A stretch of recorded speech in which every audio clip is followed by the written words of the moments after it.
네, 안녕하십니까. 마가복음 강의를 진행하고 있는 위안봉 목사입니다. 한 주간 동안 평안하셨습니까?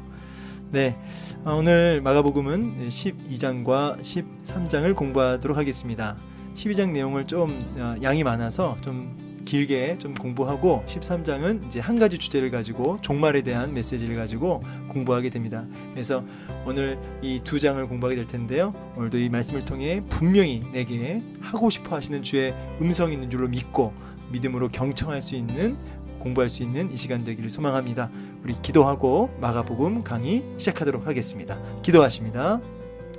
살아계신 하나님 감사합니다. 오늘도 마가복음 강의를 이제 시작하려고 합니다. 성령 하나님 도와주셔서 이 시간에도 주의 말씀이 밝히 깨달아지게 하시고 벽에 잘 박힌 못처럼 내 심령의 말씀이 박히게 하시고 30배, 60배, 100배 열매와 결실을 맺을 수 있도록 이 능력 있는 생명의 말씀이 내 심령에 역사하게 하여 주옵소서. 변화되게 하여 주시옵소서. 새롭게 되게 하여 주옵소서. 진정한 회개가 터지게 하여 주시옵소서. 그런 놀라운 은혜로 역사하시고 함께 하실 것을 믿사오며 모든 기도를 살아계시는 예수님 이름으로 기도하옵나이다. 아멘. 이제 오늘은 마가복음 12장 공부를 하는 날입니다. 자, 12장 오늘 포도원 농부 비유부터 공부하게 되는데, 자, 우리 그 전에 예수님이 성전을 청결케 하시는, 그래서 성전 안에서 물건 팔고 거기서 장사하는 그 상들을 다 뒤엎으셨죠.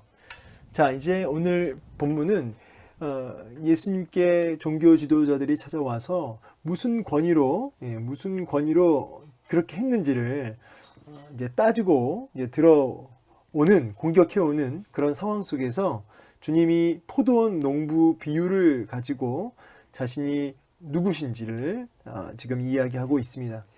자, 우리 이 1절을 보시면 예수께서 비유로 그들에게 말씀하시되 한 사람이 포도원을 만들어 산 울타리로 두르고 즙 짜는 틀을 만들고 망대를 지어서 농부들에게 새로 주고 타국에 갔다. 자, 이걸 배경을 알아야 이 비유가 어떤 의미를 담고 있는지 알게 되는데, 이 비유의 배경은 그렇습니다. 이제 로마의 압제 아래 있었죠, 이스라엘 백성들이. 그래서 이제 좀 부유하고 땅을 갖고 있었던 사람은 이제 그 로마의 그 박해와 여러 가지 불합리한 것들에서 벗어나기 위해서 타국에 가서 이제 마게도냐나 이런 쪽으로 가서 이제 살게 되었다고도 합니다.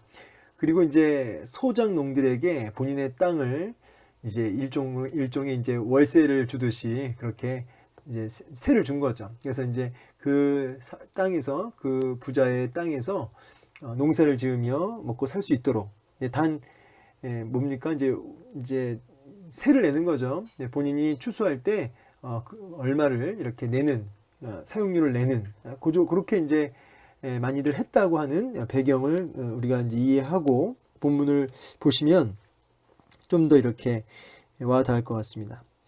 자, 그래서 이제 그렇게 이제 여기는 보면은 이 그들에게 말씀하셨다 그러죠. 그들은 뭐냐면 지금 예수님께 따지고 들어왔던 종교 지도자들, 특별히 이제 산헤드린 공회원의 그 대표들 격으로 보시면 되겠습니다. 종교 지도자들이 따지고 이제 오니까 주님이 비유를 주시는 건데, 자, 이 한 사람이 포도원을 만들었다. 근데 포도원도 우리가 좀 공부할 필요가 있습니다. 왜 주님께서는 특별히 포도원을 가지고 얘기하시느냐. 그게 이제 여기 써놨지만 이사야서 5장 1절에서 2절 말씀을 이제 우리 읽어보면 이 포도원을 지금 왜 주님이 비유로 드신지를 알 수가 있습니다. 성경 인용 구절 한번 볼까요? 포도원 비유가 왜 나왔는지 이사야서 5장 1절에서 2절 말씀, 자, 보겠습니다. 나는 내가 사랑하는 자를 위하여 노래하되 내가 사랑하는 자의 포도원을 노래하리라. 내가 사랑하는 자에게 포도원이 있으며 심히 기름진 산에로다. 땅을 파서 돌을 제하고 극산품 포도나무를 심었도다. 그 중에 망대를 세웠고 또 그 안에 술투를 밭도다. 좋은 포도 맺기를 바랐더니 들포도를 맺었도다. 아멘. 여기 포도원은 결국 이스라엘 백성을 상징합니다. 극상품 포도를 심었다고 하죠. 망대를 세우고 하면서 아주 그 주인이 애착을 갖고 아주 투자를 많이 한 거죠. 돌을 제하고 땅을 파고 모든 것을 이렇게 잘 갖추었어요. 그래서 좋은 포도 맺기를 기대하는 마음으로. 그런데 열매가 어떻게 됩니까? 들포도를 맺게 되는, 그러니까 주인의 노력과 수고와 그 포도원에 대한 애착을 다 가지고 그렇게 애를 썼는데 열매가 형편없게 된 거죠. 그 이유가 이제 7절에 보니까 무릇 만군의 여호와의 포도원은 이스라엘 족속이요. 그렇죠? 직접 해석해 주고 계시죠. 그 기뻐하시는 나무는 유다 사람이라.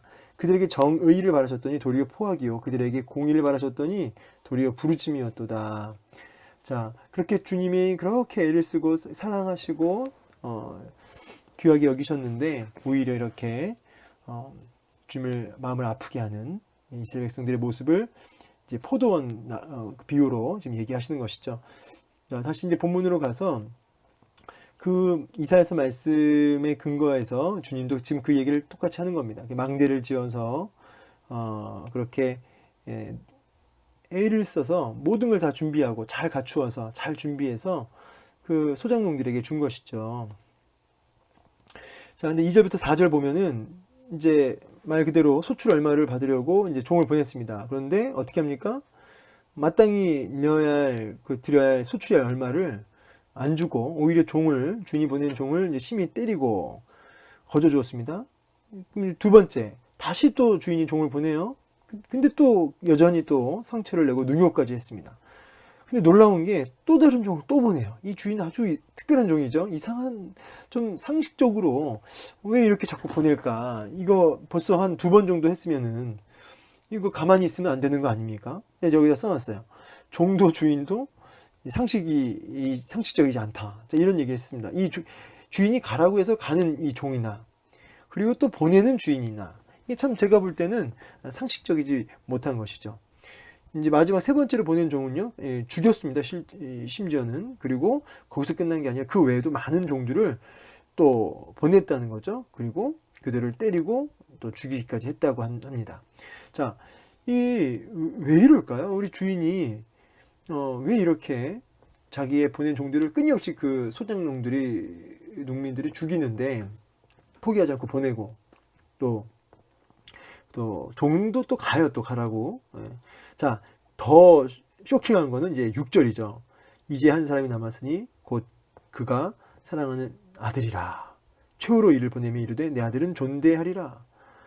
자, 제가 이게 아버지 놀랍다 그랬는데 이 아까 주인 이 정도가 아니라 이제는 자기 아들까지 보내. 여러분 입장을 바꿔놓고 여러분이 이 주인이라면 여러분 거기가 어디라고 눈에 넣어도 안 아픈 자식을 생명과도 같은 아들을 거기다 집어 넣겠습니까? 사지로 보내는 거 아닙니까?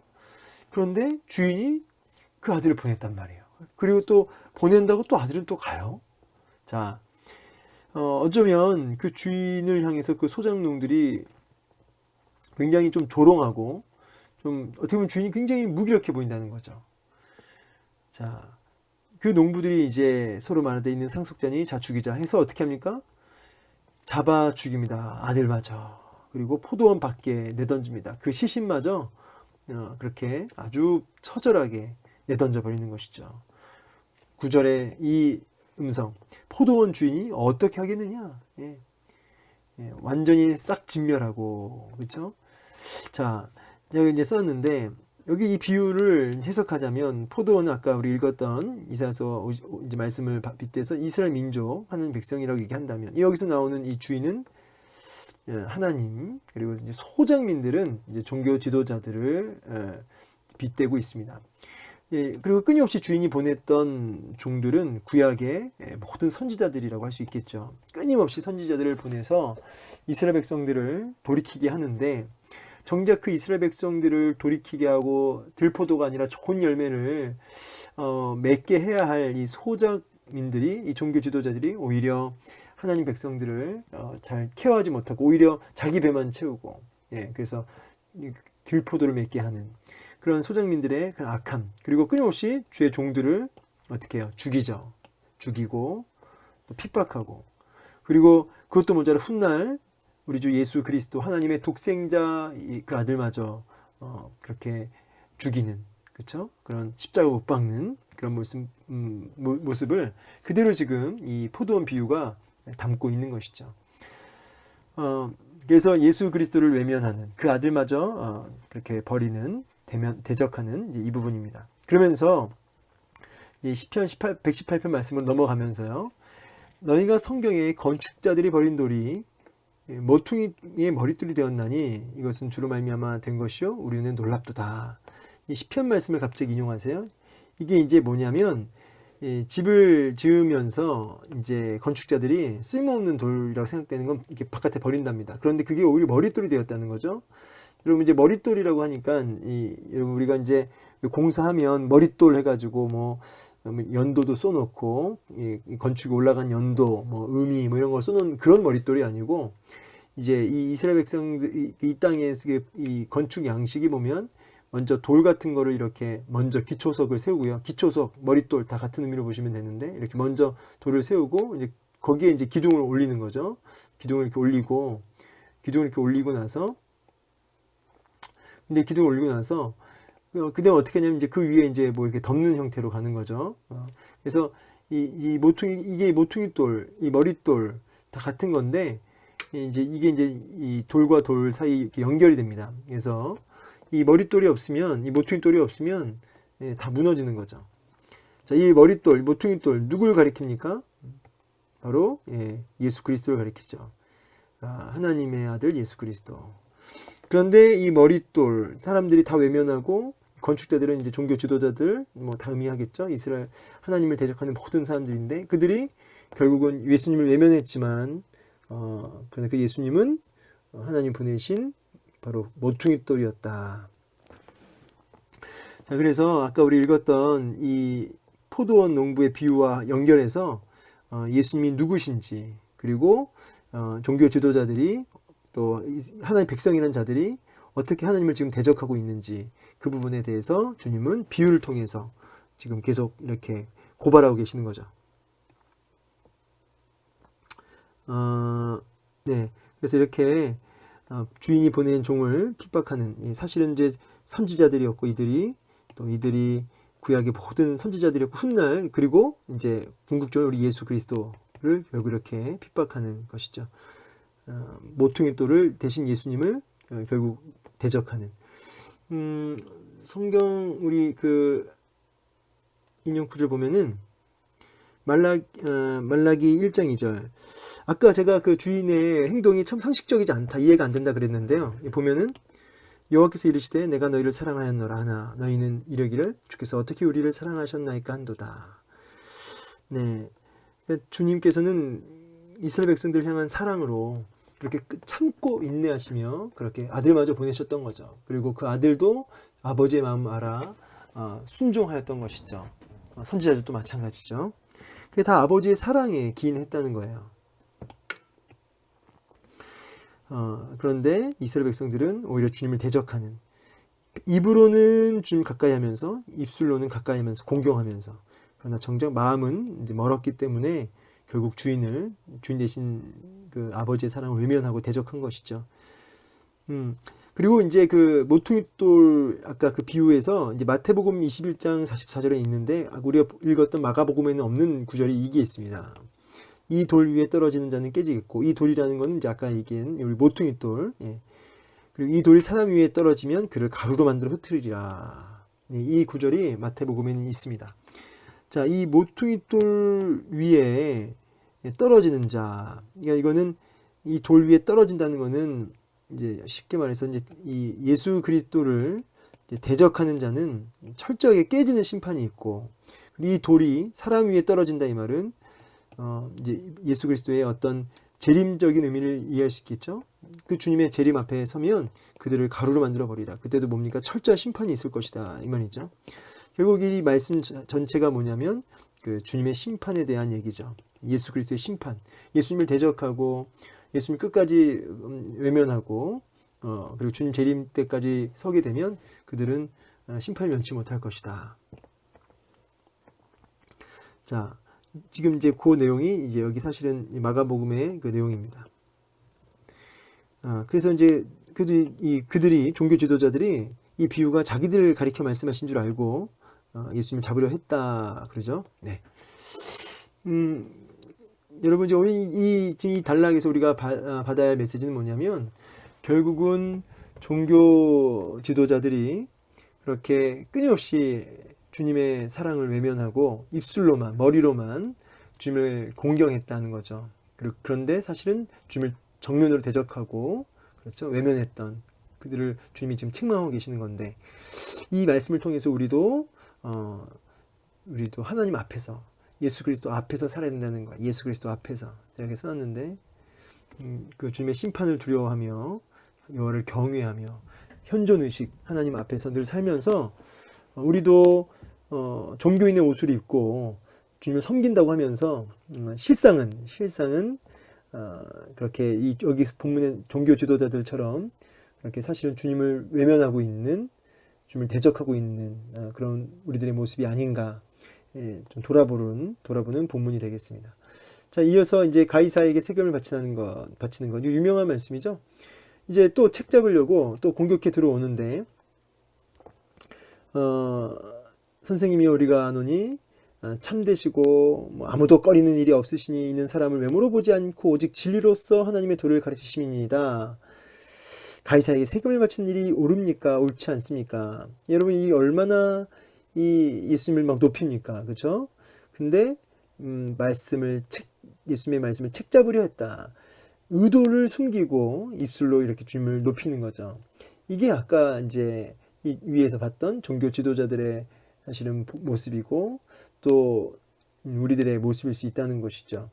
자, 이 가이사에게 세금 바치는 문제가 이제 뜨거운 감자였습니다. 왜 그러냐면 이제 잠깐 동전 볼까요? 이 세금 바칠 때는 여러분 이 세금 바칠 때는 히브리인들의 화폐로 내는 게 아니고 로마에게 세금 바칠 때는 로마 화폐로 세금을 내게 돼 있는데요. 이미지 한번 보겠습니다. 이 화폐를 보면 자, 이렇게 생겼어요. 자, 화폐를 보면 근데 이제 앞면 뒷면인데 가이사의 얼굴이 이렇게 있다는 것이죠. 예. 그래서 뭐 제가 이제 자료를 보니까 이제 글이 이렇게 써 있는데 이렇게 양쪽에도 글이 다 써 있네요. 이게 뭐냐면 가이사는 신이다 이런 글귀랍니다. 가이사는 신이다, 신의 아들이다, 신의 아들이다 이렇게 쓰여 있다는 거죠.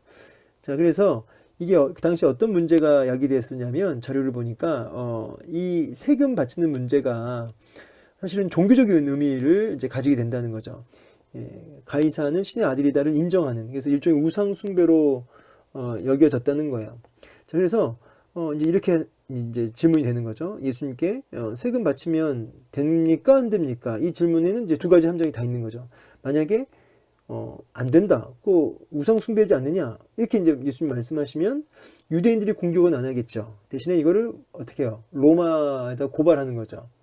로마에다 고발해서 그렇게 세금을 못 내게 하는 로마를 대적하는 대적자다 뭐 이렇게 고발할 수 있고요. 또 하나 반대로 내야 된다 라고 그러면 또 유대인들 입장에서는 저 우상 숭배자요, 하나님을 외면하는 우상 숭배자다 뭐 이렇게 몰아갈 수 있는 거죠. 자, 근데 이런 뜨거운 감자를요 주님이 이렇게 얘기하죠. 어찌하여 나를 시험하느냐 하면서 그 데나리온 가져와라. 그러면서 이 형상이, 이 글이 누구의 것이냐? 가이사의 것이니이다. 유명한 말씀 17절, 가이사의 것은 가이사에게, 하나님의 것은 하나님께 바치라, 돌리라 이런 뜻인데, 자, 제가 이 대답에 종교 지도자들이 이제 대답을 못하게 돼요. 매우 놀랍게 여겼다. 자, 이 말씀 앞에 왜 대답을 못했냐면 보십시오. 자, 새겨져 있으면 무슨 말이냐면, 자, 이 가이사가 새겨진, 가이사의 얼굴이 새겨진, 가이사의 형상이 새겨진 이 동전은, 이 돈은 누구 겁니까? 가이사 거라는 거예요. 형상이 가이사이기 때문에, 가이사의 형상이 새겨졌기 때문에 이거는 가이사 거라는 거죠. 그럼 가이사 거는 가이사에게 바치라는 거예요. 자, 그럼 이제 여기서 중요한 질문이 나오는 거죠. 무슨 질문이냐면, 우리는 누구의 형상이 새겨져 있습니까? 창세기 1장 26절, 27절.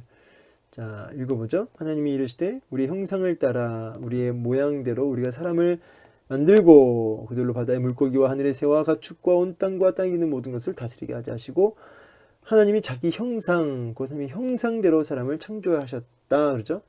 자, 형상이 새겨진, 가이사의 형상이 새겨진 거는 가이사 거예요.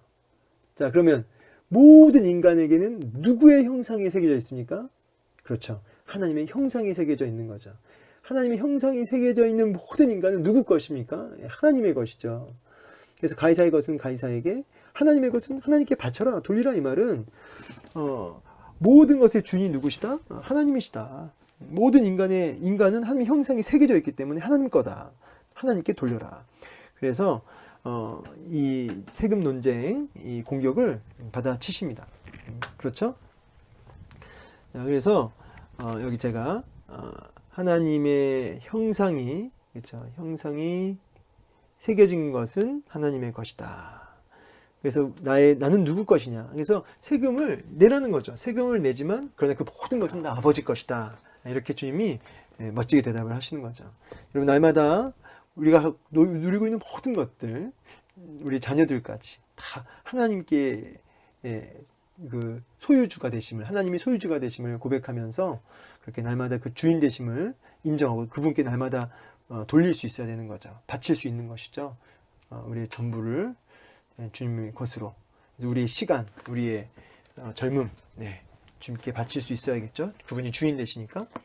자, 이어지는 부활 논쟁. 자, 이제 부활에 대해서 이제 없다고 하는 사두개인들이 있었다고 하죠. 이 사두개인들 보면은 다윗이나 솔로몬 시대 때 사독이라는 제사장이 있었습니다. 아마도 그 사독의 그 후예가 아닌가. 어쨌든 이 사람들은 그 권력층이죠. 종교 지도자들 안에서도 권력층인데 이들은 부활을 믿지 않았습니다. 근데 그럴 것이 권력층이다 보니까 자신들의 부와 어떤 권력, 갖고 있는 위치가 이렇게 그 지위가 부활이라고 하는 걸 통해서 이게 다 무너질 수 있다는 생각을 한 것 같아요. 어쨌든 이들은 모세 오경은 믿었는데 그 외에는 믿지 않았고요. 부활도 믿지 않았죠. 자, 그들이 이제 예수님께 와서 이제 부활에 대해서 이제 꼼짝 못하게 하는 어떤 그 나름대로의 어떤 질문을 갖고 온 겁니다. 내용은 그렇습니다. 신명기 25장 5절 말씀, 5장 5절 이후의 말씀, 계대 혼인법이라고 하는 율법이 있거든요. 그거는 뭐냐면 형이 씨를 못 보고 자식을 못 보고 죽으면 그 동생이 그 씨를 잊게 하는 이런 그래서 그 계대 혼인법이 있는데, 먼저 이 계대 혼인법은 어떻게 보면 좀 미개하고 좀 이게 뭔가 싶을 수 있죠. 근데 이제 당시에 여인의 후손, 그러니까 창세기 3장 15절에 그 여인의 후손, 그 씨를 통해서 메시아가 올 것에 대해서 이스라엘 백성들은 믿고 있었고, 그 12지파, 그래서 그 이스라엘 백성들이 그 씨가 끊어지지 않아야 된다고 하는 그런 메시아에 대한 기대함 속에, 사모함 속에, 갈망함 속에 그 12지파가 끊어지지 않도록, 씨가 끊어지지 않도록 하는 어떤 그런 믿음을 가진 중에 만든 율법이죠. 이게 주신 율법인 거죠. 그래서 씨가 끊어지지 않도록.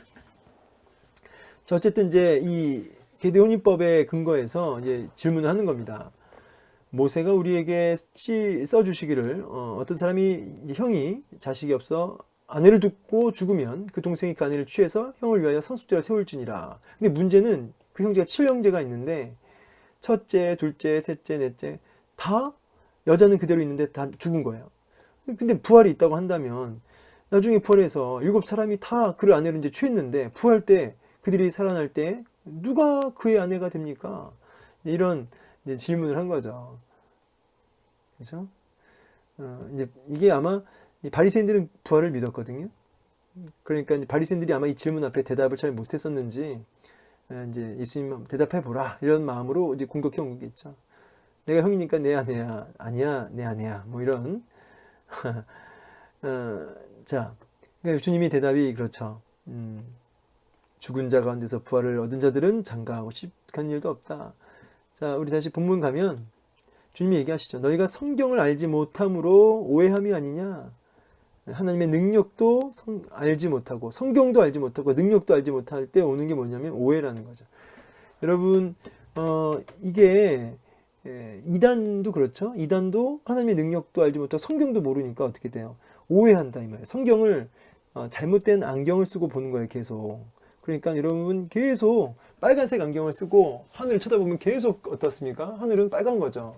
그러니까 이 사두개인들은 잘못된 안경을 쓰고 무지함 속에 성경을 보고 그 하나님의 능력을 바라보니 그렇게 오해할 수밖에 없는 것이죠. 그래서 여러분 우리가 무지하면 안 된다는 거예요. 그래서 힘써 성경을 알고 또 하나님을 내 잘못된 철학이나 어떤 거기서 내 프레임에서 넘어서서 성경이 뭘 말씀하시는지, 성경에서 말씀하신 예수가 누구신지. 그래서 저는 어떻게 우리가 구원받습니까? 라고 질문할 때 예수님 믿으면 구원받습니다 라고 말하면 여러분 이단들도 예수를 믿는다고 그래요. 예수를 믿는다 이렇게 말해요. 그래서 성경에서 말씀하시는 예수를 우리는 아는 것과 그리고 성경에서 말하는 믿음이 뭔지, 성경에서 말하는 믿음으로 믿어야 구원이다 이렇게 얘기할 수 있겠죠. 그래서 힘써 알아야 됩니다. 성경을 힘써 알아야 됩니다. 무지하면 자기 신앙, 자기 스타일로 신앙생활하고요, 자기가 생각하는 믿음으로 믿음 생활하고요, 자기가 만든 예수를 믿는 경우가 많아요. 같은 교회 안에도 다른 예수를 믿을 수 있다는 것이죠. 이단까지 안 가도. 자, 그래서 하나님 나라는 그렇게 장가도 아니하고 시집도 아니간다 이렇게 말씀하시죠. 자, 이어지는 이제 가장 큰 계명이 뭡니까? 이제 율법사 서기관이 이제 질문을 합니다. 이 서기관이라고 하면은 이제 성경 전문가라고 썼는데 바리새인들을 교육하는 그런 자들이 서기관입니다. 그러니까 오늘날로 따지면 신학 교수님 정도. 이제 그 사람이 여기는 안 나오지만 마태복음 22장 35절에 보면 시험하여 묻습니다. 그러니까 이것도 참 그래요. 굉장히 이 본문만 보면은 이 서기관이 중요한 질문을 합니다. 그런데 그 마음에 역시 동일하게 시험하고 있는 그 모습을 보게 되죠. 자, 가장 첫째 되는 가장 중요한 큰 계명이 뭡니까? 라고 했을 때 우리 주님이 쉐마 본문을 인용하세요. 신명기 6장 5절 말씀. 마음을 다하고 목숨을 다하고 뜻을 다하고 힘을 다해 주 하나님을 사랑하라. 둘째는 이것으니 내 이웃을 내 몸같이 사랑하라 하신 것이라. 이보다 더 큰 계명이 없다. 자, 여러분 이 마음을 다하고 목숨을 다하고 뜻을 다하고 힘을 다하라는 얘기가 뭡니까? 제가 여기다 써놨지만 이제 뭐 원문을 제가 공부해 보니까 마음, 감정, 열정, 목숨은 어떤 우선순위적인 의미가 있고 뜻은 어떤 생각과 의지, 그리고 힘은 내가 갖고 있는 모든 능력들. 그러니까 여러분 결국은 나의 전 존재를 다 걸고 주님을 사랑하라는 것이죠. 그리고 그것이 반드시 어디로 그 물꼬가 흘러갑니까? 내 이웃을 사랑하는 것으로 이어진다는 것이죠. 여러분 그래서 하나님 사랑과 이웃 사랑 이것이 가장 큰 계명이다. 그러니까 이 서기관이 옳습니다. 맞는 말씀 하셨습니다. 라고 얘기하죠. 이게 이제 신명기 6장 5절 쉐마 본문인데 들으라 이스라엘. 이제 이스라엘 백성들은 이 쉐마 항상 이 말씀을 아침마다 일어나서 읽는다죠. 듣는다죠. 근데 여러분 여기서 중요한 건 이겁니다. 이게 핵심이라는 거예요. 하나님을 사랑하는 것. 이게 없어서 오늘 우리가 고통하는 거고 이게 없어서 우리가 늘 문제가 있는 거죠. 가장 중요한 주제가 뭐예요? 어떻게 하면 마음을 다하고 목숨을 다하고 뜻을 다하고 힘을 다해 하나님을 사랑할 수 있을까? 이거를 고민하셔야 돼요. 이것을. 이런 고민이 여러분 있으십니까? 그러면 어떻게 해야 마음을 다하고 목숨을 다하고 뜻을 다하고 힘을 다해 주님을 사랑할 수 있느냐? 우리가 이걸 고민하면 이제 성경에서 찾아봐야죠. 그렇죠? 성경에 찾아보면 이제 사슴이 신음을 찾게 갈급한 같이 그렇게 주님을 갈급해 하는 갈망해 하는 이런 거룩한 열정, 거룩한 갈망함, 이제 이게 하나님을 갈망하는 게 우리 안에 이제 회복돼야 되는데 이런 갈망, 이런 주님을 향한 뜨거운 마음은 언제 생겨나느냐? 신명기 30장 6절 말씀 볼까요? 내 하나님 여호와께서 내 마음과 내 저소 내 마음의 할례를 베푸사 너로 마음을 다하며 뜻을 다하여 내 하나님 여호와를 사랑하게 하사. 우리 마음에 주님을 향한 뜨거운 마음과 목숨과 뜻을 다하여 주님을 사랑하게 되는 것은 마음의 할례를 베푸실 때 그런 일이 일어난다 이 말이죠. 마음의 할례. 그럼 마음의 할례라고 하는 거는 우리 이 쉽게 말해서 이 마음의 할례, 이 성령의 역사가 나타나는 것인데 언제 그런 일이 일어나느냐? 신명기 30장 2절 말씀 읽어볼까요? 이 신명기 30장 6절 말씀은 2절 말씀에 다 걸려 있는 거예요. 2절 말씀에. 2절 말씀 읽어드릴게요. 너와 내 자손이 내 하나님 여호와께로 돌아와 내가 오늘 너에게 명령한 것을 온전히 따라 마음을 다하고 뜻을 다하여 여호와의 말씀을 청종하면, 네, 이게 답이에요. 자, 하나님의 말씀을 힘을 다해 청종할 때 어떻게 됩니까? 마음의 할례가 일어나고, 그리고 거기서 주님을 뜨겁게 사랑하는 마음이 부어지는 것이죠. 자, 그래서 결론, 여러분 무엇을 듣고 삽니까? 뭘 듣고 사느냐에 따라서 그 마음이 달라지는 거예요. 우리는 하나님의 말씀을 청종합니까? 아니면 사람의 또 세상의 소리에 청종합니까? 우리가 마음이 주님 말씀에 청종하게 되면 주를 향한 사랑이 우리 심령을 가득 채우게 된다는 거죠. 그래서 그 기독교 강요에서도 그러죠. 그리스도를 아는 지식에서 자라갈 때 주님을 향한 사랑이 비례적으로 일어나는 것이죠. 그래서 그리스도를 알기 위하여 늘 그 말씀을 청종하고 또 공부를 해야 되는 거죠. 주님을 알아가야 되는 거죠. 하나님을 아는 지식에서 자라가야 되는 것이죠. 주님이 지혜 있게 대답하는 걸 보고 이렇게 대답하세요. 너가 하나님 나라에 멀지 않았도다. 이게 참 웃기죠. 하나님 나라 안에 있다는 겁니까? 밖에 있다는 겁니까? 예, 밖에 있다는 거죠. 근데 멀지 않아요. 이게 너무 안타깝도다 이런 말이에요. 우리 남편은 성경을 줄줄줄 외우는데 교회를 안 나와요. 뭐 이런 거죠. 진짜 안타까운 거죠. 그러나 여러분 그렇게 머릿속으로 알고 입으로 줄줄줄 외우면 뭐합니까? 하나님 나라 밖에 있는데. 안타깝다 이 말이에요. 자, 이제 과부의 그 헌금, 우리가 너무 잘 알고 있는 말씀이죠. 이제 이 과부가 헌금을 이제 2렙돈을 했습니다. 그런데 주님이 뭐라고 하냐면 이 가난한 과부의 헌금함을 넣는 것을 보시면서 모든 사람보다 많이 넣었다. 왜냐하면 다 풍족한 중에 넣었지만 이 과부는 가난한 중에 자기 모든 소유, 그 생활비 전부를 넣었기 때문이다. 라고 말씀하시죠. 일단은 헌금 넣는 걸 지금 보고 계시는 주님 모습 보죠. 여러분 이제 뭐 아실 건 뭐냐면 이제 당시에 이 헌금을 하면 이렇게 이런 헌금함을 이제 넣게 되는데 이제 종교 지도자들이 이제 그걸 본다고 그래요. 그래서 이제 뭐 약간 뭐 관리 차원에서 그렇고, 근데 이제 과부가 2렙돈 냈는지를 주님이 어떻게 하셨냐 이 말이에요. 이게 2렙돈인지, 이게 동전이잖아요.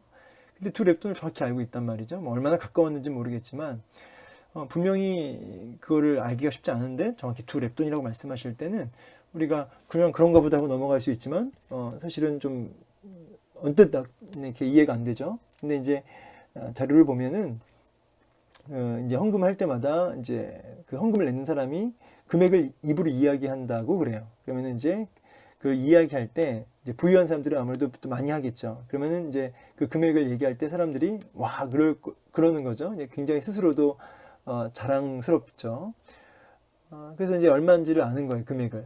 주님도 그 2렙돈 낸 이 과부의 헌금을 이제 그래서 아셨을 텐데, 이런 부분이 우리는 이제 뭘 느끼냐면, 깨닫냐면, 작은 거라도 뭐 우리 생활비 전부를 뭐 그럼 바치자 이런 의미라기보다는요, 이 여인의 마음 전부를 드렸다는 메시지가 이제 포인트입니다. 그 마음 전부를 드리는.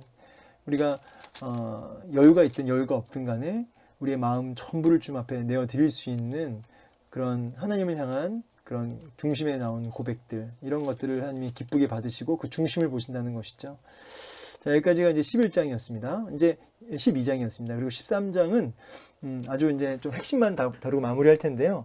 13장에 별칭이 있습니다. 소묵시록이라고. 13장 전체가 어떤 말세에 대한 어떤 하나님의 그 심판, 그 부분에 대한 메시지인데요. 이제 성전을 보면서 제자들이 물어보는 거야. 이 성전 멋지죠? 보십시오. 얼마나 멋집니까? 근데 이 성전은 뭐냐면 이제 헤롯 성전이죠. 예루살렘 성전이 솔로몬이 지었을 때 그 솔로몬 성전 무너지고 수룹바벨 때 다시 짓게 되죠. 그리고 수룹바벨 성전이 무너지고 헤롯 대왕이 분본 왕이죠. 이제 유대인들의 민심을 얻고자 성전을 건축했죠. 그 헤롯 성전을 보고 얘기하는 거예요. 지금 이 보고 있는 이 헤롯 성전도 완공된 건 아닙니다. 역사적으로 보면 완공된 건 아니고 지어져 가고 있는 건데, 그래도 그게 참 화려했다고 그래요. 아주 불타는 듯 이렇게 보일 정도로 아주 눈에 부시었다고 합니다. 그렇지만 물론 이제 수르바벨 솔로몬 성전에는 못 미치겠죠. 그 화려함이. 어찌됐든 그 성전을 주님 멋지죠라고 제자들이 얘기하니까 그 무너질 거야라고 얘기합니다. 실제로 주 70년 경에 로마 군대에 의해서 이제 무너지게 되는데, 자, 이 부분은 사실은 주님의 그 성전의 그 이제 기능이 무너지고 참된 성전이신 예수님을 통해서 진정한 성전이 세워질 것을 얘기하시는 거기도 합니다. 자, 중요한 건 뭐냐면, 예루살렘 성전이 무너지는 것은 곧 어떤 하나님의 심판을 의미했고요. 그래서 제자들이 너무나 두려운 마음에 이제 감난산에 계실 때 이제 주님께 찾아와서 묻는 거죠. 어느 때 이런 일이 있겠사오며 또 그때 어떤 그 징조가 있겠습니까? 라고 그 시기와 징조에 대해서 물어봅니다. 제자들이. 그랬더니 이제 5절부터 이제 37절까지 그 시기와 징조에 대해서 쫙 얘기하시죠. 예, 결국은 언제 그런 일이 임할지는 이제 모른다 이 말이죠. 도적같이 임한다. 그런데 징조가 있다 이 말이죠. 징조. 거짓 메시아가 일어날 것이고 여러 가지 난리와 소문을 들으면서 이적과 기사를 베푸는 어떤 그런 일들이 있을 것이다. 그리고 전쟁이 있을 것이고 지진과 기근이 있을 것이고 대환란의 핍박이 있을 것이고 땅끝까지 복음이 전파될 것이고 이런 징조들을 통해서 우리는 그 마지막 때가 그 심판의 때가 온 줄로 알아라 라고 하는 주님의 말씀을 듣게 됩니다. 여러분 그런데 여러분 생각해 보면 이제 이런 질문할 수 있습니다. 여러분 기근, 지진, 뭐 쓰나미, 그리고 2차 세계 대전, 여러분 지진과 기근과 그리고 로마의 대박해도 있었고 네로 황제 박해도 있었고 수많은 또 흉흉한 소문도 있었고 이런 일들이 역사 속에서 끊임없이 있었다는 거예요. 그런데 주님이 오셨습니까? 정말 있었습니까? 그러니까 이제 슈바이처 같은 사람은 그 주님이 다시 안 오신다 이렇게까지 얘기했다잖아요. 근데 여러분 실제로 역사에 끊임없이 이러한 일들이 있었지만 속된 말로 불발 그냥 주님의 재림 종말의 역사에 일어나지 않았단 말이죠. 그러니까 이제 사람들이 이제 여기다 해석을 막 내놓는 거예요. 이런 일들이 있긴 있는데 이제 있어 왔는데 이게 이제 아주 극도로 심해질 때가 있다. 아주 어마어마하게 심해질 때가 있다. 그때가 이제 주님 오실 때다. 이렇게 얘기를 하는데 그것도 말이 좀 어렵죠. 그 더 심해진다고 한다는 게 그게 기준이 뭐예요? 뭐가 더 심해지는 겁니까? 2차 세계대전 정도면 큰 거 아닙니까? 그러니까 여러분 이제 이 주님께서 이런 징조를 역사 속에서 끊임없이 보여주면서 이런 징조를 통해서 주님이 올 때를 알고 대비하고 예비하라 이제 이런 메시지인데 여러분 이걸 어떻게 받아들여야 될까요? 징조를 주신 이유를 우리가 공부를 해야 되는 거예요. 이런 징조를 주신 이유. 말세가 되면 이런 징조가 있을 것이다 하면서 이런 징조를 끊임없이 보여주시는데 제가 여기 이해해놓고 블랙박스로 본 세상이라고 했는데요. 제가 참 이게 마음에 와닿아서 여러분에게 소개합니다. 여러분 그 TV에 보면 블랙박스로 본 세상이라고 해서 왜 이 교통 이제 자동차 타고 가다가 이렇게 자동차 사고가 나는 걸 이제 블랙박스로 찍힌 거 그걸 이제 영상으로 모아서 보여주는 그 프로그램이 있습니다. 블랙박스로 본 세상. 자, 블랙박스로 본 세상 보면은 아주 그냥 깜짝 놀라요. 막 너무 사고가 크게 나기도 하고.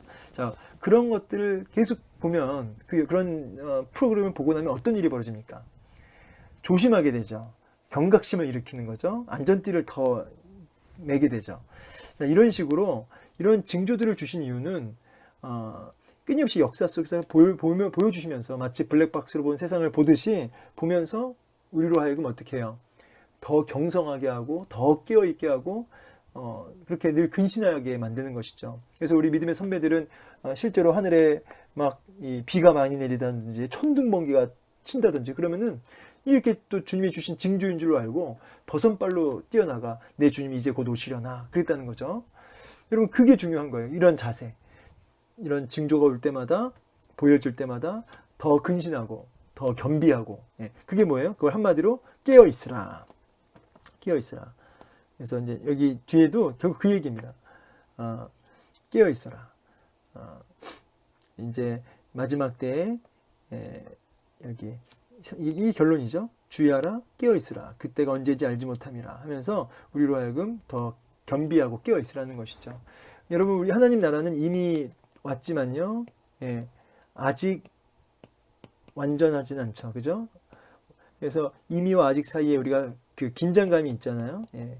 영적 긴장감, 영적 전쟁을 감당하라는 메시지인 것이죠. 자, 그래서 주인이 언제 올지 모르니까 우리는 늘 이러한 사인들이 보여질 때마다 더 긴장하고 더 근신하고 깨어 있어야 된다. 그러면 이제 이 이야기하고 마무리할 텐데요. 그럼 어떻게 하는 게 깨어 있는 걸까요? 깨어 있는다. 제가 그 깨어 있다에 대한 공부를 좀 하면서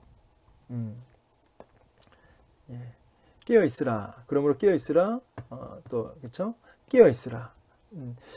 이 부분을 우리 베드로전서 5장 8절 9절 말씀 같이 좀 보는데 일단은 이 영적 긴장감을 가지란 얘기고 영적 전쟁이 있어야 된다는 거죠. 우리 삶 속에. 신앙이 좋다의 기준은 영적 전쟁을 감당하고 있는가에 있습니다. 그래서 우리 지상교회를 전투하는 교회라고 하잖아요. 이 깨어 있는다는 것은 이런 끊임없이 분별하고 하나님의 뜻을 분별하고 그렇게 하나님 뜻 앞에 순복하는 이런 영적 전쟁 이런 것이 있어야 된다는 거죠. 이 부분에 대해서 아주 잘 보여주는 게 역시 누가복음 22장 말씀인데요. 우리 하나씩 보죠. 인용 구절. 제가 좀 급하게 해서 죄송합니다. 자, 보면은 근신하라 깨어라. 베드로전서 5장. 너희 대적 마귀가 우는 사자와 같이 두루다니며 삼킬 자를 찾느니 너희는 믿음을 굳건하게 하여 그를 대적하라. 이는 세상에 있는 너희 형제들도 동일한 고난을 당할 줄 압니다. 그래서 근신하라 깨어라고 말씀하시죠. 자, 그러면서 우리 누가복음 22장 말씀이죠. 예수님께서 습관을 따라서 감난산에서 기도하시는. 그래서 땀이 핏방울이 되도록 기도하시면서 기도하시죠. 그러면서 힘쓰고 애써 더욱 간절히 기도하셨다라고 그러시죠. 자, 근데 제자들은 어떻게 돼요? 제자들은 잠을 자고 있는 거죠. 그래서 어찌하여 자느냐 시험에 들지 않게 기도하라 이렇게 말씀하시죠. 이걸 뒤집으면 우리가 기도하지 않으면 잠잔다는 거죠. 시험에 든다는 거죠. 잠을 자게 된다는 거죠. 죄송합니다. 잠을 자게 되고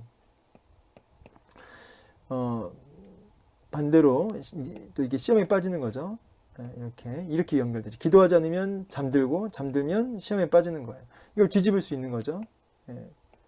우리가 기도하면 깨어있게 되고 깨어있으면 시험에 들지 않게 되는 거죠. 그래서 여러분 시험에 빠졌다 그러면은 기도하지 않았다 이런 뜻이에요.